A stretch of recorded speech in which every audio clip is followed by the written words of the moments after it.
తండ్రి మనోవేదనను అర్థం చేసుకున్న శర్మిష్ఠ దేవయాని కోరినట్టుగానే జీవితాంతం ఆమెను సేవించేందుకు అంగీకరించింది. ఇక తక్షణమే రాజకుమారి శర్మిష్ఠ వెంట 1000 మంది పరిచారికలు దేవయానిని అనుసరించి వెళ్లారు.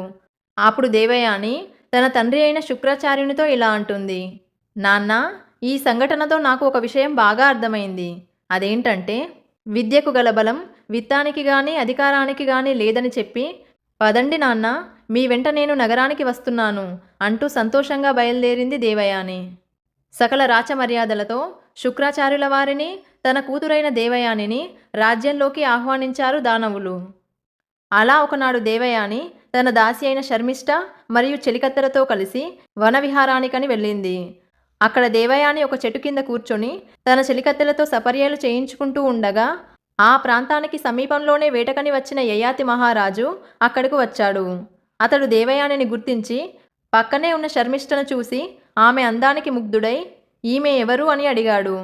అప్పుడు దేవయాని ఆమె వృషపర్వుడి కూతురు శర్మిష్ఠ అని, తనను ఆ రోజు బావిలో తోసేసినందుకే శిక్షగా తనను దాసిగా చేసుకున్నానని జరిగిన వృత్తాంతమంతా యయాతికి చెప్పింది. శర్మిష్ఠను కన్నార్పకుండా చూస్తున్న యయాతిని దేవయాని గమనించింది. సౌందర్యవతి అయిన నన్ను కాకుండా తన దగ్గర దాసిగా పడి ఉన్న శర్మిష్ఠను చూడడం దేవయాని భరించలేకపోయింది. ఎలాగైనా సరే యయాతిని తన సొంతం చేసుకోవాలని అనుకుంది. అంతేకాకుండా తను ప్రేమించిన కచుడు ఆమెకు ఇచ్చిన శాపం ప్రకారం ఆమెను బ్రాహ్మణులు ఎవరూ వివాహం చేసుకోలేరు. కాబట్టి ఈ యయాతిని ఎలాగైనా వివాహం చేసుకోవాలని నిశ్చయించుకుంది. అప్పుడు దేవయాని యయాతితో, మహారాజా, మీరు ఆ రోజు నన్ను బావిలో నుండి రక్షించేటప్పుడు మీరు నాకు మీ కుడి చేయిని అందించారు. ఆ విధంగా మన పాణిగ్రహణం జరిగిపోయింది. కాబట్టి తనని వివాహం చేసుకోమని కోరింది. పాణిగ్రహణం అంటే పెళ్లిలో వధువు యొక్క కుడి చేతిని వరుడి కుడి చేతితో పట్టుకునే ఒక ఆచారం. ఇది పెళ్లి గడియల మధ్య ఆచార వ్యవహారాలతో జరిగే ఒక తంతు.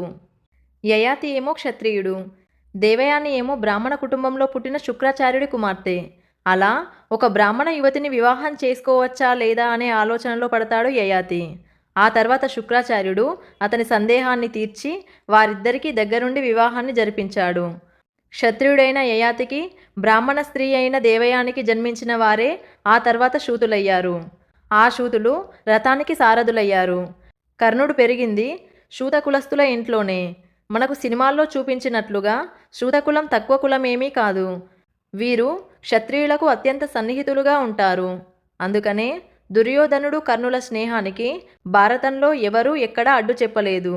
అలా శూతకులానికి మూలాలు యయాతి దేవయానుల సంయోగం వల్లనే జరిగింది. ఇదిలా ఉండగా